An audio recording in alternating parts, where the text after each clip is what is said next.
नमस्कार दोस्तों, स्वागत है आप सभी का हमारे चैनल पौराणिक लोक पर। एकादशी माता का व्रत है महान, पावन हो तन निर्मल हो प्राण। हरि चरणों में जो मन लगाएं, सकल दुखों से मुक्ति पाएं। एकादशी माता की जय, ग्यारस माता की जय, जय जय श्री प्रभु लक्ष्मी नारायण। प्रिय भक्तों, यह मान्यता है कि एकादशी व्रत के दिन एकादशी माता की कथा सुनने से मनुष्य को जन्म जन्मांतर के दुख और कष्टों से मुक्ति मिलती है और साथ ही व्यक्ति की सभी मनोकामनाएं बहुत ही जल्दी पूरी होती है। तो चलिए मित्रों, प्रभु श्री लक्ष्मी नारायण जी के चरण कमलों का ध्यान करते हुए एकादशी व्रत पर सुनते हैं एकादशी माता या ग्यारस माता की दो बहुत ही सुंदर कथाएं। आशा करते हैं कि आप सभी भक्त दोनों कथाओं को पूरे श्रद्धा भाव से श्रवण करेंगे। तो मित्रों, पहली कथा इस प्रकार से शुरू होती है। प्राचीन समय की बात है, धर्मपुरी राज्य में एक महान राजा सुकेतुमान रहा करते थे। राजा बहुत ही बुद्धिमान और बलशाली थे और सदैव अपनी प्रजा का बहुत अच्छे से ध्यान रखते थे। राजा की न्यायप्रियता और धर्मपारायणता के कारण प्रजा भी अपने राजा को बहुत पसंद करती थी। राजा की दो बेटियां थीं और सुकेतुमान अपनी दोनों बेटियों से बहुत अधिक प्रेम करते थे। सुकेतुमान की छोटी बेटी देखने में बहुत सुंदर और आकर्षक थी और बड़ी बेटी छोटी बेटी के मुकाबले थोड़ा कम सुंदर थी। सुकेतुमान की छोटी बेटी ग्यारस माता की पूजा किया करती थी, इसलिए सभी लोग छोटी बेटी से बहुत प्रेम करते थे और बहुत प्रशंसा किया करते थे, जिस कारण राजा की बड़ी बेटी को अपनी छोटी बहन से बहुत नफरत होने लगी थी। राजा की दोनों बेटियां जब बड़ी हो गईं, तब एक पड़ोसी राज्य में रहने वाला राजकुमार बड़ी बेटी के लिए रिश्ता लेकर आया। लेकिन जैसे ही उस राजकुमार की नजर राजा की छोटी बेटी पर पड़ी, तो वह राजकुमार उस पर मोहित हो गया और उससे पहली नजर में प्रेम कर बैठा। इसी के साथ उस राजकुमार ने राजा की बड़ी बेटी के साथ विवाह करने से मना कर दिया। उसने राजा से कहा कि मैं आपकी छोटी बेटी से प्रेम करता हूं और उसी से विवाह करना चाहता हूं। यह सब सुनने के बाद राजा की बड़ी बेटी अपनी छोटी बहन से बहुत क्रोधित हो गई। अब तो बड़ी बहन ने अपनी छोटी बहन को अपना सबसे बड़ा दुश्मन मान लिया और अपनी छोटी बहन से बदला लेने का निर्णय कर लिया, जिसके लिए उसने अपनी छोटी बहन को जान से मारने की योजना बनाई। इसके लिए राजा की बड़ी बेटी ने अपनी छोटी बहन को मारने के लिए सबसे पहले एक लड्डू में जहर मिलाकर अपनी छोटी बहन को दे दिया और उसको लड्डू खाने के लिए कहा। लेकिन लड्डू खाने के बाद भी छोटी बहन को कुछ नहीं हुआ और बड़ी बहन ये सब देखकर बहुत आश्चर्यचकित हो गई। लेकिन बड़ी बहन ने हार नहीं मानी और जब रात में छोटी बहन अपने कमरे में सो रही थी, तो उसने एक मटके में सांप को रखकर कमरे में छोड़ दिया।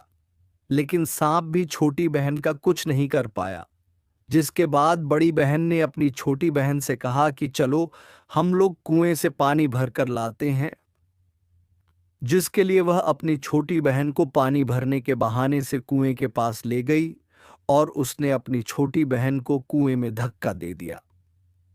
लेकिन छोटी बहन को तब भी कुछ नहीं हुआ, क्योंकि हर बार ग्यारस माता उसकी रक्षा कर रही थी। उधर बड़ी बहन अपने सारे प्रयासों के बाद भी असफल हो रही थी, जिससे वह बहुत क्रोधित होती जा रही थी। फिर उसने अपनी छोटी बहन के पास जाकर उससे खुद ही पूछा कि मेरी प्यारी बहन, तुमको पता है, भगवान ने सबकी मृत्यु एक निश्चित समय पर लिखी हुई है, पर बहन क्या तुमको पता है कि तुम्हारी मृत्यु कैसे होगी? क्या यह तुम जानती हो? तब छोटी बहन ने अपनी बड़ी बहन को बताया कि हाँ दीदी, मैं तो जानती हूं मेरी मृत्यु कैसे होगी। छोटी बहन से यह सुनकर बड़ी बहन मन ही मन बहुत प्रसन्न होने लगी और उसने अपनी छोटी बहन से कहा कि बहन, मुझे तुम अपनी मृत्यु का राज तो बताओ। छोटी बहन के मन में कोई छल पाप नहीं था। उसने अपनी बड़ी बहन से कहा कि दीदी, मेरी मृत्यु, मेरे प्राण तो एक तोते में हैं। जो तोते के गले में एक हार है, उससे मेरी मृत्यु होगी। जब तक कोई भी व्यक्ति तोते को मारकर वहां हार अपने गले में पहन लेगा, मैं मूर्छित हो जाऊंगी, और जैसे ही उस हार को अपने गले से उतारेगा तो मैं वापस से जीवित हो जाऊंगी। अपनी छोटी बहन की मृत्यु का राज जानकर बड़ी बहन बहुत ही खुश हो गई और उसने अपनी छोटी बहन को मारने के लिए उसके पालतू तोते को ढूंढना शुरू कर दिया। छोटी बहन को इस बात का आभास हो गया था कि कोई उसकी जान लेना चाहता है, जिसके लिए वह अपने पिताजी के पास गई और उसने अपने पिताजी से कहा कि पिताजी, मेरी मृत्यु के बाद मुझे जलाइएगा मत, बल्कि आप मुझे अपनी पुरानी वाली हवेली में एक पलंग में लिटाकर छोड़ दीजिएगा। अपनी छोटी लड़की की यह बात सुनकर राजा बहुत आश्चर्यचकित हो गए। राजा ने अपनी छोटी बेटी से पूछा, बेटी, तुम ये सब क्या कह रही हो? तब राजा की छोटी बेटी ने कहा, पिताजी, समय किसी के लिए नहीं रुका है। किसे कब क्या हो जाए किसी को कुछ पता नहीं है। और फिर राजा ने अपनी छोटी बेटी से कहा कि तुम ऐसी बातें क्यों कर रही हो? 2-3 दिन में तो तुम्हारा विवाह है। लेकिन छोटी बेटी ने अपने पिताजी को ऐसा करने पर मजबूर कर दिया और उनसे वचन ले लिया।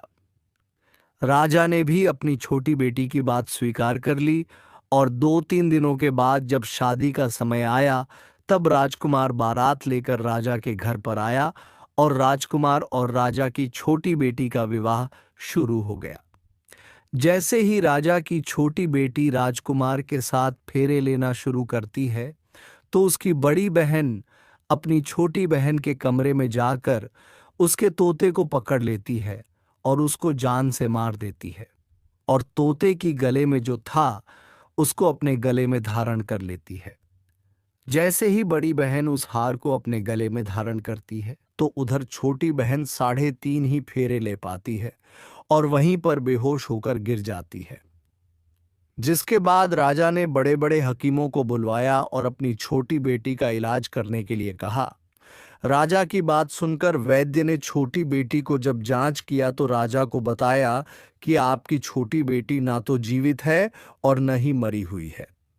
मैं ऐसा पहली बार देख रहा हूं। राजा ने वैद्य और हकीम को यह बात बाहर बताने से मना कर दिया और उनको कहा कि अगर तुमने यह बात किसी को बाहर बताई तो हम तुम्हें फांसी दे देंगे। राजा ने अपनी छोटी बेटी को पुराने महल में जाकर एक पलंग पर लेटा दिया और वहां पर कुछ सैनिकों को तैनात कर दिया और वापस अपने महल पर आ गया। राजा की बड़ी बेटी अपने पिताजी के पास आई और कहने लगी कि पिताजी, अगर यह शादी संपन्न नहीं हुई तो आपकी इज्जत का क्या होगा? आप कहें तो मैं आपकी इज्जत बचाने के लिए राजकुमार से शादी करने के लिए तैयार हूं। जिसके बाद राजा ने अपनी बड़ी बेटी की बात मान ली और राजा ने बड़ी बेटी को छोटी बेटी के कपड़े पहनाकर मंडप पर भेज दिया। लेकिन राजकुमार यह जान गया कि यह राजा की छोटी बेटी नहीं है, बल्कि यह राजा की बड़ी बेटी है। लेकिन जब राजकुमार ने शादी करने से मना किया तो सभी लोगों ने राजकुमार को विवश करके राजा की बड़ी बेटी से बचे हुए फेरों को संपन्न करा दिया और विवाह करवा दिया। जिसके बाद राजकुमार राजा की बड़ी बेटी को अपने महल ले गया। राजकुमार राजा की बड़ी बेटी से ना तो बात करता था, ना ही उसको पसंद करता था और न ही उसके आसपास भटकता था। अब राजकुमार ने यह फैसला लिया था कि वह अपनी प्रेमिका को ढूंढकर रहेगा और यह जानकर रहेगा कि उसके साथ हुआ क्या है। एक दिन राजकुमार अपने घोड़े पर सवार होकर राजा के पुराने महल के पास पहुंच गया, जहां पर उसने कुछ सैनिकों को देखा। महल के पास पहुंचकर राजकुमार ने जब महल को ध्यान से देखा तो वह समझ गया कि यह तो हमारे ससुर जी का ही महल है। तब राजकुमार ने सैनिकों से पूछा, तुम लोग यहाँ क्या कर रहे हो और इस महल के अंदर उस पलंग में कौन लेटा हुआ है? जिसके बाद सैनिकों ने बताया कि यहाँ पर राजा की छोटी बेटी बहुत समय से सोई हुई है। यह सब सुनकर राजकुमार बहुत प्रसन्न हो गया और वह तुरंत अपनी प्रेमिका के पास पहुंच गया और उसकी सेवा करने लगा। जैसे ही रात हुई तो राजा की छोटी बेटी उठकर खड़ी हो गई। राजकुमार यह देखकर बहुत खुश हो गया। उसने अपनी प्रेमिका से पूछा कि तुम यहाँ क्या कर रही हो? तुम मेरे साथ मेरे घर चलो। राजा की छोटी बेटी ने राजकुमार को सारी बातें बता दें कि मेरी जान एक तोते में बसी थी और मैंने यह बात सिर्फ अपनी बड़ी बहन को बताई थी और मुझे पता है कि उसने ही मुझे मारने का प्रयास किया है। उसके पास एक हार है जिसको वह सुबह पहन लेती है और रात को उतार देती है। जब तक वह हार को पहनकर रहती है तब तक मैं मूर्छित रहती हूँ और जैसे ही वह इस हार को उतार देती है तो मैं जीवित हो जाती हूँ। वो कहती है जब तक मेरी बड़ी बहन के पास वह हार है तब तक मैं ऐसे ही जीवित और मूर्छित होती रहूंगी। अगर मेरी बड़ी बहन के पास जो हार है वह मेरे हाथ में लग जाए तो मैं हमेशा के लिए जीवित हो जाऊंगी। राजकुमार ने यह बात सुनकर राजा की छोटी बेटी के पास रहने का निर्णय ले लिया और उसने अपने बचे हुए सारे फेरे उस पलंग में लेटी राजा की छोटी बेटी के साथ ले लिए और अपना विवाह पूर्ण कर लिया और वहीं पर ही रहने लगा। देखते ही देखते कुछ समय में राजा की छोटी बेटी और राजकुमार की पत्नी पेट से हो गई। एक दिन राजकुमार को किसी काम से बाहर जाना पड़ा। तब छोटी बहन के पेट में बहुत तेज दर्द होने लगा। उसने ग्यारस माता का आवाहन किया, जिसके बाद वहां पर ग्यारस माता प्रकट हुई और उन्होंने अपने भक्त के दर्द को दूर किया और उसे एक पुत्र की प्राप्ति करवाई। उसी समय वहां पर अचानक से राजकुमार भी आ गया। राजकुमार ने ग्यारस माता को देखा तो वह आश्चर्यचकित हो गया और उसने तुरंत माता को प्रणाम किया और ग्यारस माता ने राजकुमार से कहा कि जब तुम्हारा पुत्र 5 वर्ष का हो जाए तो तुम अपनी पत्नी का हार लाकर इसके गले में डाल देना। और देखते ही देखते राजकुमार और राजा की छोटी बेटी का पुत्र 5 वर्ष का हो जाता है। तो राजकुमार अपने बेटे से कहता है कि बेटा, मैं कुछ काम से बाहर जा रहा हूं, तुम अपनी माता का ध्यान रखना, और वहां से चला जाता है। राजा को बाहर निकलता देख बड़ी बहन के सैनिक देख लेते हैं और बड़ी बहन को जाकर सारी बातें बता देते हैं। जिसके बाद बड़ी बहन अपनी छोटी बहन के पुत्र को वहां से उठवा लेती है और उसको मरवा देती है और छोटी बेटी के पुत्र के 2 टुकड़े करवा देती है। पहला टुकड़ा चक्की के पास छुपा देती है और दूसरा टुकड़ा अपनी पलंग के नीचे रख लेती है। अब ग्यारस माता भिखारी का रूप लेकर उसकी बड़ी बहन के दरवाजे पर आती हैं और बड़ी बहन के पास चली जाती हैं, जिसके बाद वहां पर भिक्षा मांगने लगती हैं। बड़ी बहन अपने नौकरों से कहती हैं कि जाकर भिक्षा दे दो, लेकिन जैसे ही नौकर ग्यारस माता को भिक्षा देने के लिए आते हैं तो माता उन्हें मना कर देती है और कहती हैं कि मैं तुम्हारी महारानी से ही भिक्षा लूंगी। जिसके बाद बड़ी बहन स्वयं ही भिक्षा देने के लिए माता के पास आती हैं। उधर माता एक बिल्ली का रूप लेकर उसके कमरे में चली जाती हैं और वहां पर छोटी बेटी के पुत्र को 2 टुकड़े को आपस में जोड़ देती है और उसे जीवित कर देती है और उसे लेकर वहां से चली जाती है और राजकुमार को सौंप देती है। राजकुमार अपने बेटे को लेकर अपनी बड़ी पत्नी के पास जाता है और उसे कहता है कि तुम इसका ध्यान रखना, अगर तुम इस बच्चे का अच्छे से ध्यान रखोगे तो मैं तुमसे बात करूंगा। इसी प्रकार एक दिन राजकुमार अपने बच्चे से कहता है कि तुम माता से उनके गले का हार मांग लो। जिसके बाद राजकुमार का लड़का अपनी मम्मी के पास जाता है और कहता है कि माता, मुझे तुम्हारा हार चाहिए जो तुमने गले में पहन रखा है। यह सुनकर पहले तो बड़ी बहन बहुत क्रोधित होती है, पर उसको यह याद आता है कि राजकुमार ने कहा था कि अगर मैं इस बच्चे का ध्यान अच्छे से रखूंगी तो वह मुझसे बात करेंगे, जिसके कारण वह हार को उस बच्चे को दे देती है।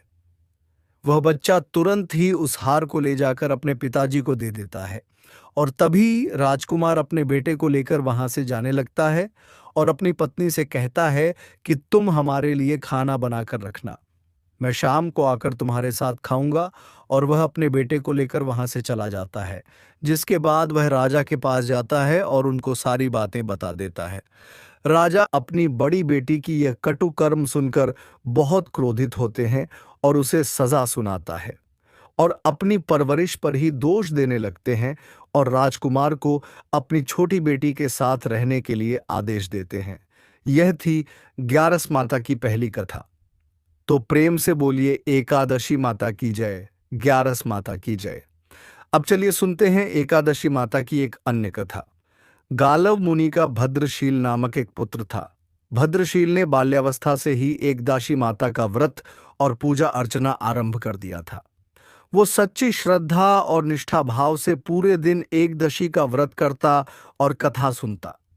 शाम के समय ब्राह्मणों को भोजन करवाया करता तथा पूरी रात्रि श्रीमन नारायण नारायण हरि हरि का जाप करता।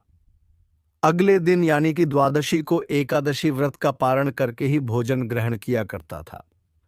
गालव मुनि ने अपने पुत्र को इतना कठिन पूजा पाठ करने से कभी नहीं रोका, लेकिन एक दिन बाल्यावस्था में ही पूरे दिन उपवास करने के कारण उनका स्वास्थ्य बिगड़ने लगा और वो बेहोश होकर भूमि पर गिर पड़े। गालव मुनि को इस बात का पता चला तो वो तुरंत ही अपने पुत्र से मिलने पहुंचे। अपने पुत्र की ऐसा दशा देखकर मुनि को बहुत ही पीड़ा और दुख हो रहा था। जब थोड़े समय बाद भद्रशील को होश आया तो मुनि ने अपने पुत्र से पूछा कि हे पुत्र, तुम इतनी छोटी आयु में इतना कठिन उपवास क्यों कर रहे हो और तुम्हें इस उपवास के बारे में किसने बताया है? भद्रशील ने कहा कि मैं कई जन्मों से इसी प्रकार एकादशी का पुण्य फल दाई उपवास करता आ रहा हूं। पिताजी, आमतौर पर किसी को भी अपना पिछला जन्म याद नहीं रहता है। जब तक बालक मां के गर्भ में होते हैं तब तक उन्हें उनके पिछले जन्मों की सभी बातें और कर्म याद रहते हैं, लेकिन बालक का जन्म होने से ठीक पहले ही यह स्मृति मिट जाती है। परंतु भद्रशील को अपने पिछले जन्म की याद उस वर्तमान काल में भी थी और इसका कारण था यह एकादशी व्रत की शक्ति, जिसका भद्रशील पालन किया करते थे। उन्होंने अपने पिता से कहा कि वे कई जन्म पूर्व में धर्मकीर्ति नामक राजा थे। धर्मकीर्ति के रूप में मैं बहुत ही क्रूर राजा हुआ करता था। उसके राज्य की प्रजा उसे बिल्कुल भी पसंद नहीं करती थी, क्यों धर्मकीर्ति उन पर बहुत अत्याचार किया करता था। जीवन में ऐसा कोई पाप नहीं बचा था जो उसने ना किया हो। एक समय की बात है, वह सूर्य उदय होने से पहले ही अपने सैनिकों के साथ शिकार पर गया हुआ था। वहां पर उसने जंगल में एक अत्यंत ही सुंदर और आकर्षक हिरण को देखा। राजा को वो हिरण बहुत ही मोहित कर रहा था और उसे वो हिरण अब किसी भी कीमत पर राजा को चाहिए था। राजा ने उस हिरण को पकड़ने के लिए अपने सैनिकों को उस हिरण को चारों ओर से घेरने के लिए कहा। राजा ने कहा कि जो भी हिरण को भागने देगा उसका पूरा परिवार मार डाला जाएगा। हिरण ने यह सुना और सोचा, बेचारे सैनिक, अगर मैं किसी भी सैनिक के पास से भागा तो इनके परिवार को यह दुष्ट राजा अवश्य ही मार देगा और मैं नहीं चाहता कि मेरे कारण किसी भी निर्दोष प्राणी का अहित हो। इसलिए हिरण किसी सैनिक के पास से भागने के बजाय राजा के पास से निकल भागा। राजा ने अकेले ही हिरण का पीछा करना शुरू कर दिया और अंत में खुद को एक घने जंगल के बीच में पाया। अब सूर्यास्त होने के कारण राजा उस घने जंगल के अंदर फंस गया। राजा को हिरण कहीं भी दिखाई नहीं दे रहा था। वहां से बाहर आने के लिए राजा दिन भर उस घने जंगल में रास्ता खोजता रहा, परंतु रात्रि होने के कारण उसे कुछ भी समझ नहीं आ रहा था। इसलिए राजा ने एक पेड़ के नीचे ही रात बिताने की योजना बनाई। उसने पूरे दिन में कुछ भी नहीं खाया था और उसे चारों ओर से खतरनाक जानवरों के गुर्राने की आवाज सुनाई दे रही थी, इसलिए वह सो नहीं पा रहा था। राजा को अब अपने जीवन पर संकट दिखाई दे रहा था। डर के कारण राजा ने श्री हरि विष्णु से प्रार्थना करना शुरू कर दिया और रात भर श्रीमन नारायण हरि का जाप करता रहा। उसके दुष्ट कर्मों के कारण सुबह होते ही उसकी मृत्यु हो गई। यमदूत आए और उसे यमराज के पास ले गए। जब यमराज ने पूछा, तुम लोग इन्हें यहां क्यों लाए हो, इनका स्थान वैकुंठ में भगवान महाविष्णु के परम धाम में है। तब यमदूतों ने कहा, लेकिन महाराज, यह तो महापापी है, इसने जीवन भर अनेकों पाप किए हैं, इसे तो कठोर से कठोर दंड मिलना चाहिए। यह सब सुनकर यमराज बोले, नहीं, इसके जो भी पाप कर्म थे वह सब चले गए हैं, ये अब पवित्र हैं। क्योंकि जिस दिन उनकी मृत्यु हुई वह एकादशी की परम फलदायी तिथि थी। राजा ने उस दिन शिकार पर आने के कारण कुछ भी नहीं खाया था और रात्रि में जंगल में भटकने के कारण भी इनका उपवास ही रहा। इस प्रकार से राजा ने दिन भर उपवास किया और रात में जागते हुए श्री हरि का स्मरण किया। इस पुण्य कर्म से उनके सारे पाप दूर हो गए और वे पवित्र हो गए। यमराज ने स्वयं एक स्वर्ण रथ बुलवाया और राजा को वैकुंठ भेज दिया। जब लोगों को इस बारे में पृथ्वीलोक में पता चला तो वे सभी एकादशी व्रत का पालन करने के लिए और अधिक सुखपूर्वक जीवन जीने लगे। हे एकादशी माता, जैसे आपने राजा पर कृपा की, हम सभी भक्तों पर भी अपनी कृपा यूं ही बनाए रखना। तो बोलिए, 11 माता की जय हो, एकादशी माता की जय हो। श्रीमन नारायण नारायण हरि हरि, श्रीमन नारायण नारायण हरि।